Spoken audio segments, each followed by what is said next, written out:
Hello नमस्कार, मैं doctor Rajneesh Kumar आप सभी का एक बार फिर से हार्दिक स्वागत करता हूं। जेएनयू एमए हिंदी साहित्य 2021 प्रवेश परीक्षा के क्रम में आज मैं बातचीत करूंगा। हिंदी गद्य का विकास से संबंधित जो भी ऑब्जेक्टिव सवाल बनते हैं उस पर हम एक सेट लेकर उपस्थित हैं, उसको हल करेंगे। और मैं क्वेश्चंस को पढ़ूंगा और जो 4 ऑप्शंस दिए गए हैं उन ऑप्शंस को आप ध्यान से देखिएगा और जो ऑप्शन सही रहेगा उस पर मैं टिक करूँगा और व्याख्या करने का रहेगा तो व्याख्या भी करेंगे। तो इस तरीके से हम सभी प्रश्नों को हल करेंगे ताकि आपकी जो तैयारी चल रही है वो एक सही दिशा में चले और आप उसको उसका लाभ उठाएं। तो जो पहला सवाल है उस सवाल पर हम विचार करें तो दिया गया कि हिंदी शब्द का विकास संस्कृत के किस शब्द से हुआ है। तो इसमें जो 4 ऑप्शंस दिए गए हैं उन ऑप्शंस के आधार पर जो सही आंसर होगा वो होगा सिंधु। इसका कारण है कि जो हिंदी शब्द है वो एक ईरानी भाषा का शब्द है।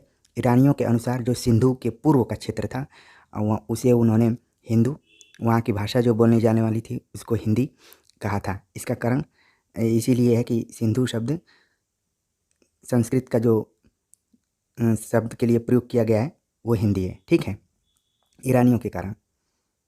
अगला प्रश्न है कि व्यापक अर्थ में हिंदी कितनी बोलियों का प्रतिनिधित्व करती है। तो जो ऑप्शन दिया गया है उस ऑप्शन के आधार पे जो सही आंसर होगा वो होगा 17 या 18। वैसे मानक रूप में 18 को ही माना जाता है। ठीक है, अगला प्रश्न है कि सिंधु का हिंद शब्द किस भाषा के अंतर्गत होता है। तो इसका जो सही जवाब है वो है फारसी से, जिसका कि मैं अभी जिक्र कर रहा था। अगला प्रश्न है कि भाषा विज्ञान में हिंदी कितनी बोलियों का प्रतिनिधित्व करती है। तो अब ऑप्शन जो दिया गया है इस ऑप्शन के आधार पर सही उत्तर है 18। अगला प्रश्न है कि हिंदी शब्द का प्रयोग सर्वप्रथम किसने किया था। ठीक है, तो इसका जो सही जवाब है वो है मुसलमानों द्वारा किया गया था। अगला प्रश्न है कि बजरोया 6ठी शताब्दी के जवान हिंद में हिंदी शब्द का क्या अर्थ है। तो जो ऑप्शंस दिए गए हैं उन ऑप्शंस के आधार पर बजरोया के जवान हिंदी में हिंदी शब्द का अर्थ है भारत। अगला प्रश्न है कि खुसरो की खालिक बारी में भाषा के लिए किस शब्द का प्रयोग किया गया है। अमीर खुसरो की जो रचना है खालिक बारी में भाषा के लिए किस शब्द का प्रयोग किया गया है। तो इसका जो सही जवाब है वो है हिंदवी। ठीक है, खालिक बारी एक फारसी शब्दकोश ग्रंथ है, ये भी कई बार एग्जाम में पूछ लिया जाता है। अगला प्रश्न है कि खड़ी बोली गद्य में रचना प्रारंभ होती है, कब से होती है, ये समय पूछा गया है। तो इसमें जो ऑप्शन दिया गया है उन ऑप्शंस के आधार पर जो सही उत्तर है वो है 13वीं शताब्दी, जिसमें कि राजस्थानी से शुरू होती है, फिर आगे इसका धीरे धीरे विकास होता है। ठीक है, अगला प्रश्न है कि राजस्थानी गद्य का आरंभिक रूप किस समय से मिलता है। तो इसमें जो ऑप्शंस दिए गए हैं उन ऑप्शंस के आधार पर सही उत्तर है 10वीं शताब्दी। अगला प्रश्न है कि ब्रज भाषा गद्य का आरंभिक रूप मिलता है, कब से मिलता है, ये इस समय पूछा जा रहा है और ये प्रश्न परीक्षा में पूछा भी गया है। तो ऑप्शंस जो दिए गए हैं उन ऑप्शंस के आधार पर जो सही आंसर होगा वो होगा 14वीं शताब्दी से। अगला प्रश्न है आदिकालीन गद्य रचना कुवलयमाला कथा के रचयिता हैं। अब ये रचना का नाम पूछ लिया कि कुवलयमाला कथा के रचयिता कौन है, ऑप्शन दिया है। इन ऑप्शंस के आधार पर जो सही उत्तर है वो है उद्यतन सूरी। ठीक है, काफ़ी इंपॉर्टेंट प्रश्न है, परीक्षाओं में लगातार आता रहता है। अगला सवाल है किरोड़ाकृत गद्य की रचना है। तो ऑप्शन जो दिए गए हैं उन ऑप्शंस में जो सही आंसर है वो है राउलवेल, जिसे कि शिलांकित कृति भी कहा जाता है। कई बार सवाल पूछ लेता है कि राउलवेल शिलांकित रचना है या फिर निम्नलिखित में से शिलांकित रचना कौन है, तो उसमें राउलवेल का नाम आता है। अगला प्रश्न है कि आदिकालीन गद्य रचना है उक्ति व्यक्ति प्रकरण, वर्ण रत्नाकर, कीर्तिलता, उपयुक्त सभी। तो जो ऑप्शंस दिए गए हैं उस ऑप्शंस में तीनों जो रचनाएं हैं वो गद्य रचना में है। उक्ति व्यक्ति प्रकरण आदिकालीन गद्य रचना है। ठीक है, उक्ति व्यक्ति प्रकरण, वर्ण रत्नाकर, कीर्तिलता तो इसमें कीर्तिलता तो विद्यापति की रचना है। उक्ति व्यक्ति प्रकरण जो है दामोदर की है और वर्ण रत्नाकर जो है वो ज्योतिषर ठाकुर की है। ठीक है, तो अभी तक मुख्य रूप से तो ये दोनों रचनाएं प्योर गद्य में हैं, लेकिन कीर्तिलता जो है इसमें भले गद्य के रूप दिखाई पड़ रहे हों लेकिन ये पद्य की है। फिलहाल इसका जो सही आंसर है अभी ये उपयुक्त सभी है। ठीक है, अगला प्रश्न है कि राजस्थानी गद्य मिलता है मौलिक और अनुदित ग्रंथों में, टीकाओं में, कवियों की निजी रचनाओं में, बीच बीच में टीका के रूप में, उपयुक्त सभी रूपों में। तो इसका जो सही जवाब है यहाँ पर है उपयुक्त सभी रूपों में। अगला प्रश्न है कि ब्रज भाषा गद्य की अखंड परंपरा चलती है भक्तकालीन कृष्ण भक्त कवियों में, विद्यापति की पदावली से, गोरखनाथ से, लल्लू लाल से। तो इसमें जो सही जवाब है वो है भक्तकालीन कृष्ण भक्त कवियों से चलती है। ठीक है, जिसमें कि अब देखेंगे गोकुलनाथ का 252 वैष्णव की वार्ता, 84 वैष्णव की वार्ता, इस टाइप से जो भी गद्य में जीवनी लिखी गई है उस समय के भक्तकालीन कवियों का, तो वहीं से इसका माना जा रहा है।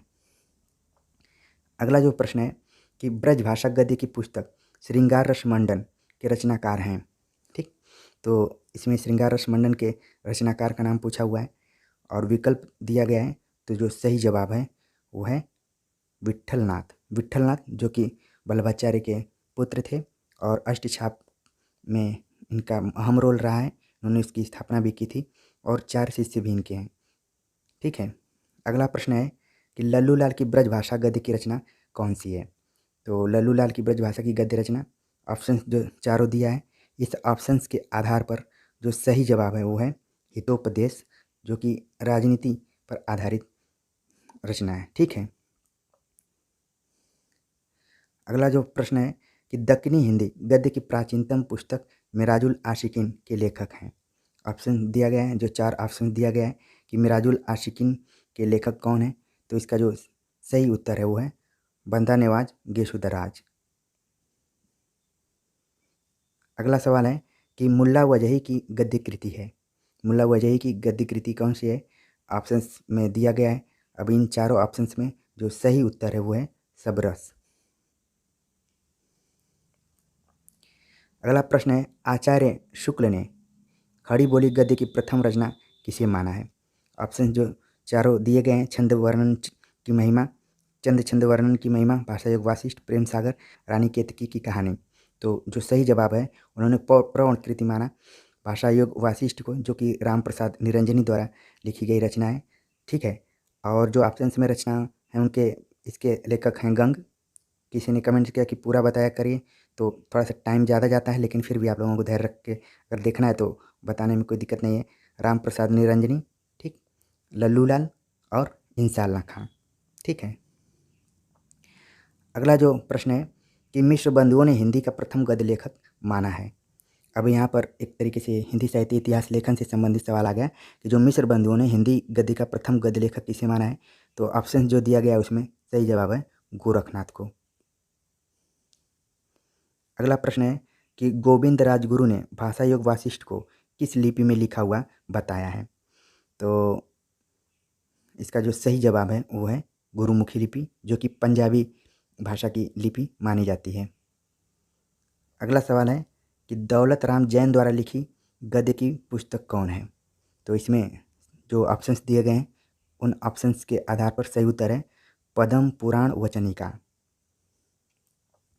अगला प्रश्न है कि भागवत पुराण का अनुवाद सुख सागर नाम से किसने किया है। ऑप्शन जो दिया गया है सदा सुखलाल, इंसाल्ला खां, सुखराम, सदल मिश्र। तो इसका जो सही जवाब है वो है सदा सुखलाल, जो कि फोर्ट विलियम कॉलेज में जब स्थापना हुई थी तो उसमें ये कार्यरत थे। और लल्लू लाल, इंसाल्ला खां, सदा सुखलाल और सदल मिश्र, ये सारे लोग उसमें हिंदी गद्य के विकास में अपना योगदान कर रहे थे और प्रेस में काम कर रहे थे।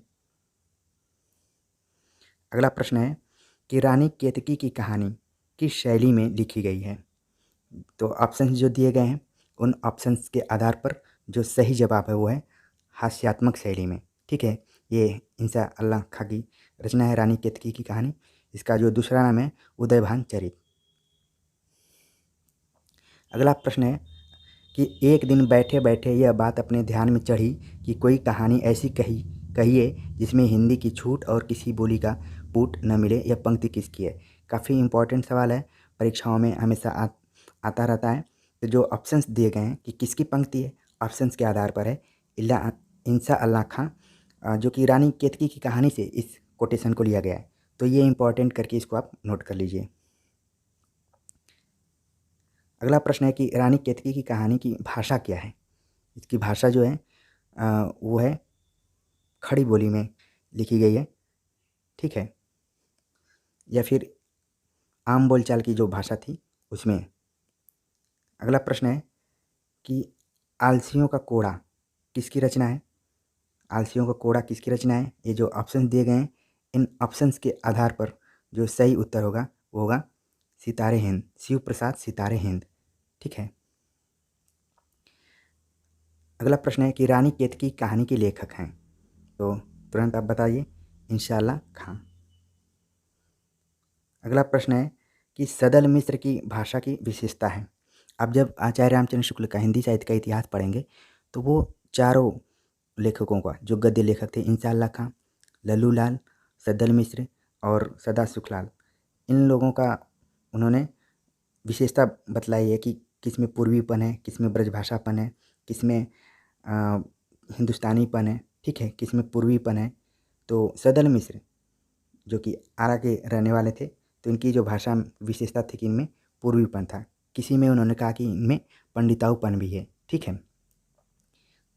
तो अगला प्रश्न है फोर्ट विलियम कॉलेज की स्थापना किस वर्ष हुई थी?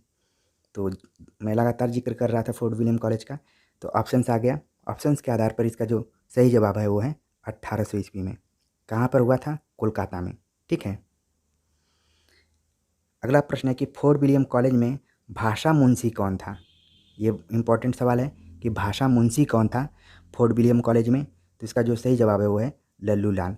कार्यरत तो इंसा अल्लाह खां भी थे, लल्लू लाल भी थे, ठीक है, सदल मिश्र भी थे और सदा सुखलाल, लेकिन भाषा मुंशी के नाम से जिसे जाना जाता था वो थे लल्लू लाल, जिन्होंने कि प्रेम सागर नाम से रचना की थी। अगला प्रश्न है कि लल्लू लाल द्वारा लिखित कुल पुस्तकों की संख्या कितनी है? ये एकदम से फैक्चुअल सवाल है, और कुल संख्या कितनी है? तो इसका जो सही जवाब है वो है 14। अगला प्रश्न है कि लल्लू लाल की सर्वाधिक या सर्वप्रसिद्ध पुस्तक का नाम है? तो इसका जवाब है प्रेम सागर, ठीक है। अगला प्रश्न जो है कि राम प्रसाद निरंजनी की रचना कौन सी है? तो इसमें जो सही जवाब है वो है भाषा युग वासिष्ठ, जिसे कि आचार्य रामचंद्र शुक्ल ने प्रथम प्रौढ़ गद्य रचना माना है। इसके अलावा जो भी रचनाएं दी गई हैं, प्रेम सागर लल्लू लाल का, सुख सागर सदा सुखलाल की रचना है। अगला प्रश्न है कि सुख सागर के रचयिता हैं? तो इसमें जो सही जवाब है वो है सदा सुखलाल। अगला प्रश्न है कि नासिक केतोपाख्यान के रचयिता कौन है? तो इसका जो सही जवाब है वो है सदल मिश्र, जिनकी भाषा की विशेषता बतलाते हुए आचार्य रामचंद्र शुक्ल ने कहा कि इनमें पूर्वीपन है। अगला प्रश्न है कि आचार्य रामचंद्र शुक्ल ने किस पुस्तक के गद्य को कथा वार्ता के काम का बताया है? ठीक है, तो ये भी काफ़ी इम्पोर्टेंट और नए तरीके का सवाल आ रहा है। तो किस पुस्तक के गद्य को कथा वार्ता के काम का बताया? तो सही जवाब है प्रेम सागर, जो कि लल्लू लाल की रचना है। अगला प्रश्न है कि माधव विलास के रचनाकार कौन है? माधव विलास के रचनाकार कौन है? ऑप्शंस दिया गया है। इन ऑप्शंस के आधार पर जो सही जवाब है वो है लल्लू लाल, ठीक है। लल्लू लाल की कुल कितनी पुस्तकों की संख्या बतलाई गई है? 14, ये भी ध्यान में रखिए। अगला प्रश्न है कि कलकत्ता में फोर्ट विलियम कॉलेज के संस्थापक थे। जैसा कि हमने बताया कि फोर्ट विलियम कॉलेज की स्थापना 1800 ईस्वी में हुई थी। इसमें 4 भारतीय कार्यरत थे और जो स्थापना हुई थी कलकत्ता में हुई थी। और उस समय संस्थापक कौन थे? तो जवाब यहाँ पर मार्क्विस वेलीजली, ठीक है। कई बार एग्जाम में सवाल पूछा जाता है। जो गिलक्रिस्ट थे वो उस समय वहाँ पर प्राचार्य थे या फिर प्रिंसिपल थे, ठीक है। यहाँ पर बतलाया भी है कि गिलक्रिस्ट हिंदुस्तानी भाषा के प्रोफेसर बनाए गए थे, ठीक है। और इसका जिक्र जो है वो रामचंद्र तिवारी के किताब में है। अगला प्रश्न है कि उदय भानचरित के लेखक हैं। उदय भानचरित का दूसरा नाम है रानी केतकी की कहानी, ठीक है। और इसके जो लेखक हैं वो हैं इंसाअल्लाह खां। अगला प्रश्न है कि आचार्य शुक्ल ने गद्य के आरंभिक 4 उन्नायकों में जिनका उल्लेख किया है उनमें कौन है? तो सदा सुखलाल, इंसाअल्लाह खां, सदल मिश्र और ऑप्शन दिया उपयुक्त सभी। तो इसका जवाब होगा उपयुक्त सभी। इसके अलावा एक नाम जो छूट रहा है वो कौन से होंगे इसमें, ठीक है, लल्लू लाल का नाम इसमें छूट रहा है। तो इन 4 जो कि हैं आरंभिक 4 उन्नायक हैं गद्य लेखन में, काफ़ी इंपॉर्टेंट रोल निभाया इन्होंने। अगला प्रश्न है कि श्रद्धाराम फिलौरी की गद्य कृति है। श्रद्धाराम फिलौरी जिन्होंने कि भागीरथी नाम से उपन्यास लिखा था, उसमें इनकी गद्य कृति कौन सी है? जो ऑप्शंस दिए गए हैं, इन ऑप्शंस के आधार पर जो सही जवाब है वो है सत्य अमृत प्रवाह। अगला प्रश्न है कि बनारस संस्कृत कॉलेज की स्थापना किस वर्ष हुई थी? तो इसका जो सही जवाब है 1791 ईस्वी में। अगला प्रश्न है कि ऊढ़ घोषणा पत्र कब प्रकाशित हुआ था? ठीक है, ऊढ़ घोषणा पत्र कब प्रकाशित हुआ था? तो इसका जो सही जवाब है 1854 ईस्वी में। अगला प्रश्न है कि आचार्य शुक्ल ने खड़ी बोली गद्य का प्रथम प्रौढ़ लेखक किसे माना? तो यहाँ पर जो सही जवाब होगा वो होगा राम प्रसाद निरंजनी। अगला प्रश्न है कि सुरासुर निर्णय किसकी रचना है? ऑप्शन जो दिया गया है उन ऑप्शंस के आधार पर जो सही जवाब है इसका वो है सदा सुखलाल। इसके अलावा सदा सुखलाल ने सुख सागर की रचना की थी, उसको भी ध्यान में रखना। अगला प्रश्न है कि दैनिक बॉम्बे समाचार कहाँ से प्रकाशित हुआ? दैनिक बॉम्बे समाचार कहाँ से प्रकाशित हुआ था? ऑप्शंस जो दिए गए हैं उन ऑप्शंस में सही जवाब है मुंबई से। तो कई बार क्या होता है कि प्रश्न में ही उसका उत्तर छिपा रहता है और कई बार उसी प्रश्न के आधार पर अगर उत्तर देते हैं तो गलत भी हो जाता है। लेकिन यहाँ पर बॉम्बे समाचार पत्र मुंबई से प्रकाशित होता था, लेकिन ध्यान में रखने की बात है कि वो दैनिक था। कई कई बार एग्जाम में हो सकता है पूछ लिया जाए कि साप्ताहिक था कि दैनिक था कि मासिक था, ठीक है। अगला प्रश्न है कि हिंदी गद्य का प्राचीनतम रूप किस भाषा रूप में मिलता है? प्राचीनतम रूप कहाँ पर मिलता है? तो इसका जो सही जवाब है राजस्थानी भाषा से, क्योंकि शुरू में ही हमने जब कुछ प्रश्नों को हल किया था तो उसमें गद्य लेखन की शुरुआत किस सदी से मानी जा रही थी, तो उसमें 10वीं शताब्दी से राजस्थानी गद्य की शुरुआत हो चुकी थी। अगला प्रश्न है कि आचार्य शुक्ल के अनुसार ब्रज भाषा गद्य का सर्वप्रथम प्रयोग किसने किया था? ठीक है, तो ऑप्शंस जो दिए गए हैं उन ऑप्शंस के आधार पर जो सही जवाब होगा वो होगा गोरखपंथी योगियों ने। अगला प्रश्न है कि गिलक्राइस्ट किस लिपि के पक्षपाती थे? तो 4 लिपियों का नाम बताया है, उसमें जो सही जवाब है वो है रोमन। गिलक्राइस्ट जो कि फोर्ट विलियम कॉलेज में एक प्रोफेसर के रूप में कार्यरत थे। अगला सवाल है कि लल्लू लाल जो फोर्ट विलियम कॉलेज में भाषा मुंशी थे कहाँ के रहने वाले थे? तो एक चीज़ ध्यान में रखिए कि जो चारों आरंभिक गद्य नायक हैं या उन्नायक हैं, उनके निवास स्थान को भी ध्यान में रखना है। कई बार परीक्षा में सवाल इससे पूछा जाता है। यहाँ पर लल्लू लाल से सवाल पूछ लिया गया कि वो कहाँ के रहने वाले थे, तो ऑप्शंस के आधार पर इसका जो सही जवाब है वो है आगरा। अगला प्रश्न है कि स्वामी दयानंद सरस्वती ने सत्यार्थ प्रकाश किस भाषा में लिखा है? सत्यार्थ प्रकाश जो कि स्वामी दयानंद सरस्वती की रचना है और किस भाषा में इसको लिखा गया है, तो इसका जो सही जवाब है वो है खड़ी बोली गद्य में। अगला प्रश्न है कि ब्रह्म समाज की स्थापना किसने की थी? तो ब्रह्म समाज की स्थापना किया था ऑप्शंस के आधार पर जो सही उत्तर है राजा राम मोहन राय ने।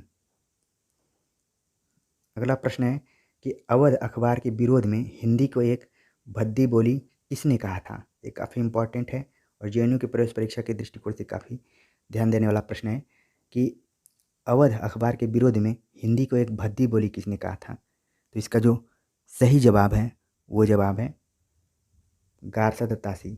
ध्यान रखिए ये वही गारसा दत्तासी हैं जिन्होंने कि हिंदी साहित्य का पहला इतिहास लिखा था फ्रेंच भाषा में, इस्तवार दलाल लेतरेंदुए हिंदुस्तानी करके, ठीक है।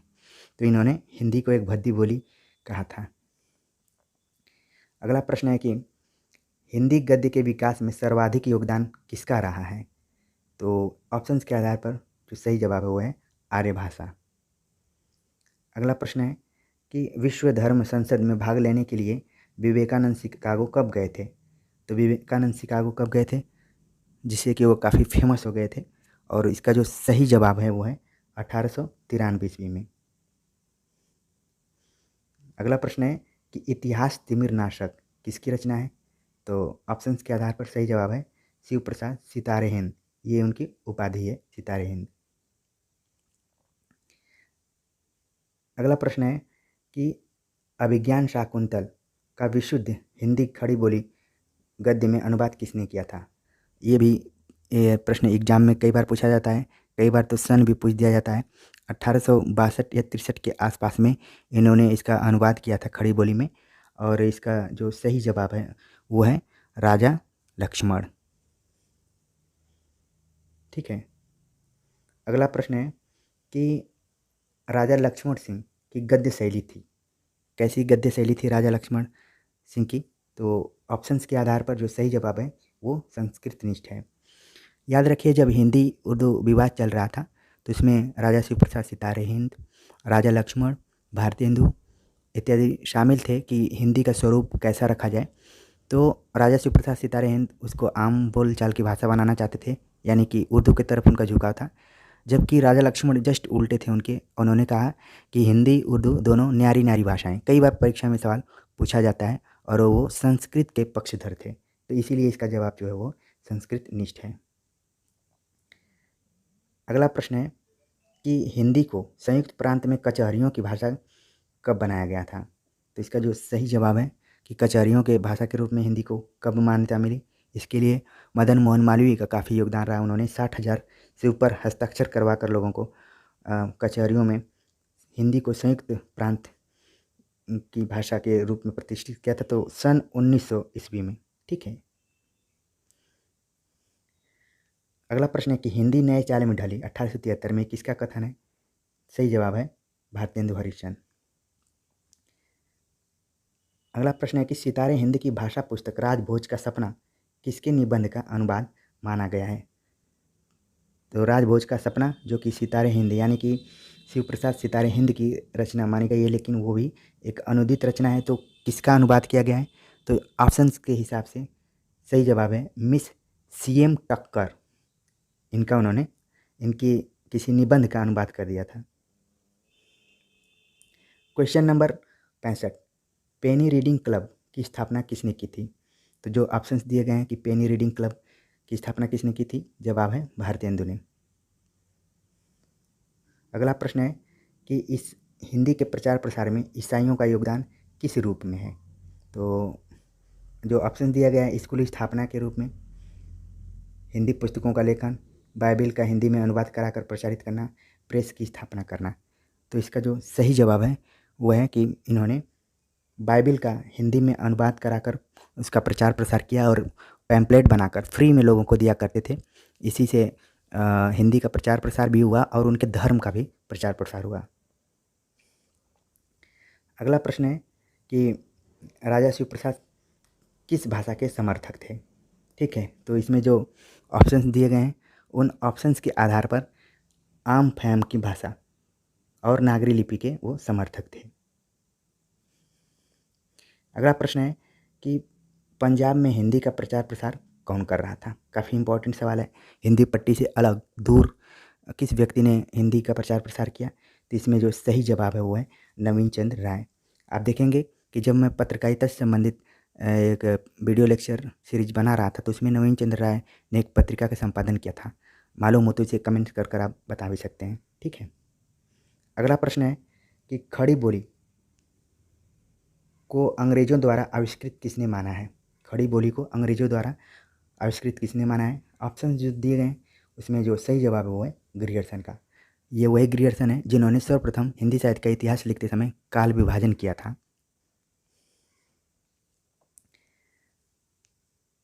अगला प्रश्न है कि भूगोल हस्तामलक ग्रंथ के रचयिता हैं, और जो ऑप्शन दिए गए हैं इन ऑप्शंस के आधार पर जो सही उत्तर होगा वो है शिव प्रसाद सितारे हिंद। तो इस तरीके से हमने कुल 70 प्रश्नों पर विचार किया और देखा कि किस तरीके से हिंदी गद्य विकास से कुछ प्रश्न बन सकते हैं जो कि आपके आगामी प्रवेश परीक्षा के लिए महत्वपूर्ण साबित हो सकते हैं। मैं उम्मीद करता हूं कि बहुत सारे प्रश्न आप सभी को आ रहे थे और बहुत सारे नए प्रश्न आपके लिए रहे होंगे जो कि परीक्षा में अगर किसी भी तरीके से आएंगे तो इस वीडियो को अगर आप कहानी के रूप में सुने होंगे तो निश्चित तौर पर इसका आपको लाभ मिलेगा। कमेंट्स कर बताइए कि आपको ये वीडियो कैसी लगी और आगे हम और किन किन टॉपिक्स पर आप सबसे चर्चा करें जो कि आपको कठिन लग रही है। और एक और गुजारिश है कि आप अपने अन्य दोस्तों तक इस वीडियो को पहुंचाएं और उन्हें सब्सक्राइब करने के लिए प्रोत्साहित करें। मिलते हैं नए टॉपिक के साथ, तब तक के लिए नमस्कार।